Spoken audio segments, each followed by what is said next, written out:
guys, I'm bringing you a Nightblade build update for the Shadow Hist, the new patch. So let's get into it. So I'm a Khajiit, and most people don't really like Khajiits, but actually it was buffed. So there's some of these, but these aren't nearly as helpful. What's actually changed is you used to have robust, so you used to gain health recovery, which isn't really helpful for like a gank or just a stamina build. It's not that helpful. Most people would agree. So now we get increased max stamina, increased stamina recovery, and the same for everything else.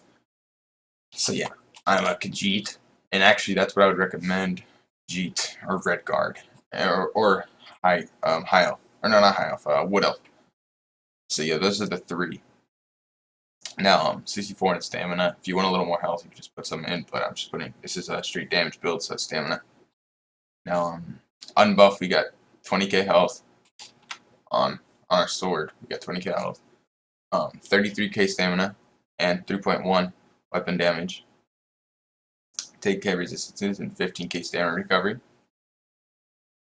So that's pretty good. Now I'm going to get into the armor. Now I went 7 medium, but my guild has done some research and said that actually it is worth it to run 7 medium compared to 1 light, 1 heavy, and then 5 medium for the Undaunted. Most people believe that's actually better.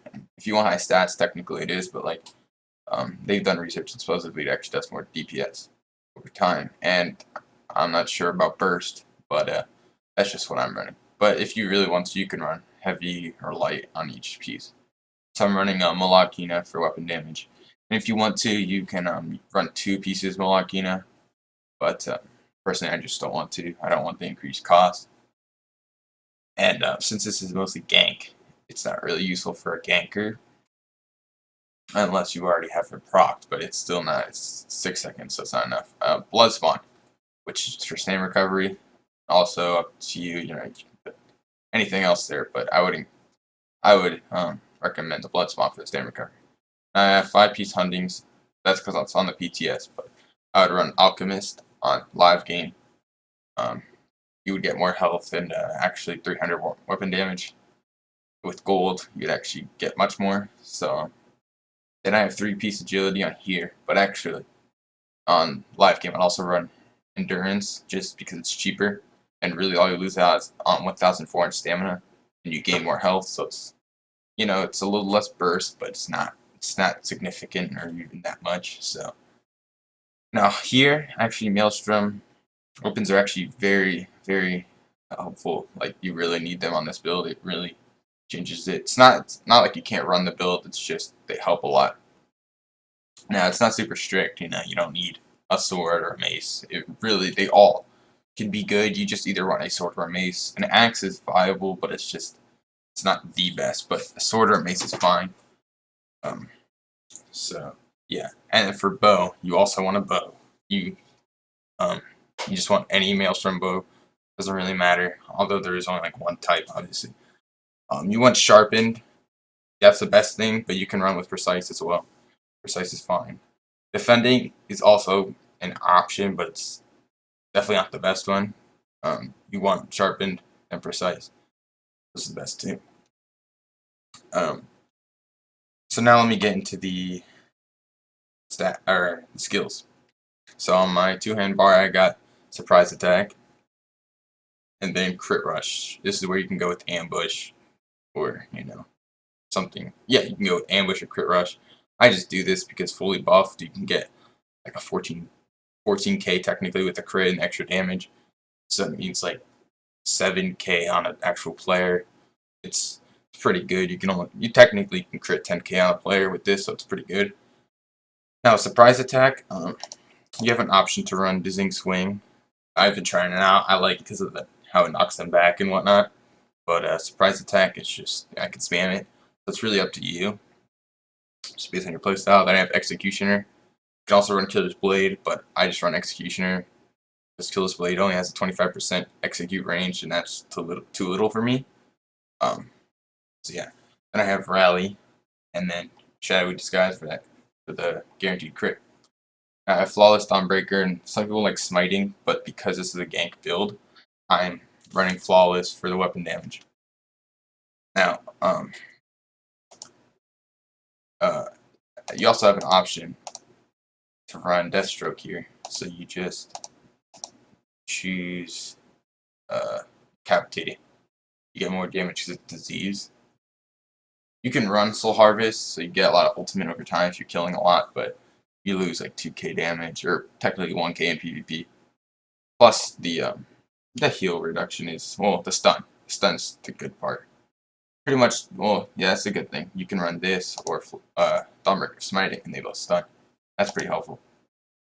And on the bow bar, you have some choices. So I'd run either one of these three. So I would run Poison Injection. If you really wanted to, you can run Poison Injection, Endless Hail, or Draining Shot. I was excited about Draining Shot, but when I learned it only had 10-meter radius, kind of turned me off. But it has a nice heal, so if you're up close and you just shoot it, you can knock someone back. You can crit charge them. You get an 8k heal, or yeah, an 8k heal, or 4k heal technically in PvP. Now I'm running Endless Hail, and it's actually very powerful. Technically, you get 2,300 damage every second, and with that's just a dot.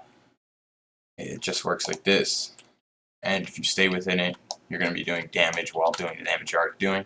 It's pretty nice, and it goes well with the Maelstrom, so you have extra damage from the Maelstrom enchantment. Now we have Rally, which is pretty much essential. You can't really skip over that unless you don't care about your healing, but I don't really see why you wouldn't. And I have Mage Light, which exposes Nightblades or just anybody in stealth, and then you take 50% less damage from stealth attacks, which is like prevent you getting ganked. Although you shouldn't, but if you do, and the main purpose is for the Mage's Guild passive. Empower increases damage of your next attack by 20%. So if you use that for a heavy attack, it's really good. Then I have Shuffle, then Relentless Focus for the extra damage, 8% extra damage, and stamina recovery. And then you have the Spectral Bow, which you do a decent amount. It's also good because it goes with disease damage, so it really goes good with your CP. But I don't really use light attacks a lot, so it's not as useful for me. Then you have Ice Comment on your bow, so you use an Ice Comment into like a crit charge or something like that. It's a pretty good combination. Now I'm gonna get into CP.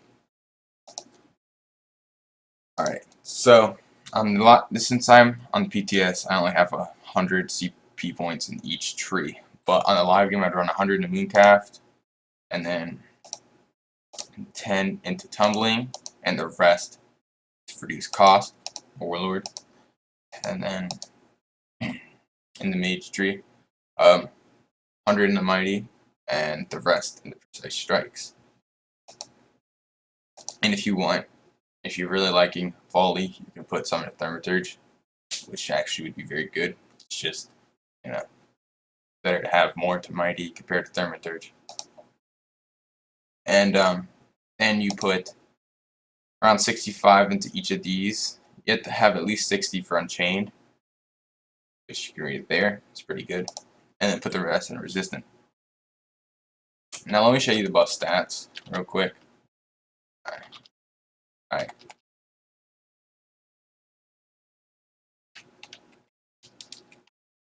Alright, so you have 4k weapon damage, 47% crit. While you're cloaked, you have 16k resistance, but 10k out of the cloak. And then 33k stam. Low health, 20k, but with Alchemist, you'll have more. You'll have around 24k if you have like gold Alchemist. Like if you have all gold, you'll have like 24k. Just have a little less crit, which is technically, it'd literally be like 4%, I think. And then you have a decent stamina recovery, which is pretty nice. Yeah, you get 1620 buffed, which is pretty good. All if you have all the CP, it'll be around 1700. Oh no, it'll be the same amount, but you'll have reduced cost, so it really isn't a problem. Stamina recovery, and you have good weapon damage you saw earlier, around 4k. So that's pretty good.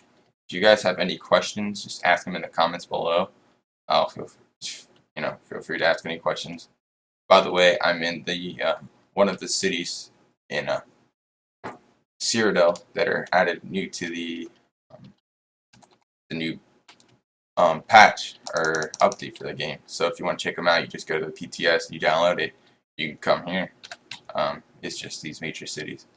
So yeah, thanks guys for watching, and see you later.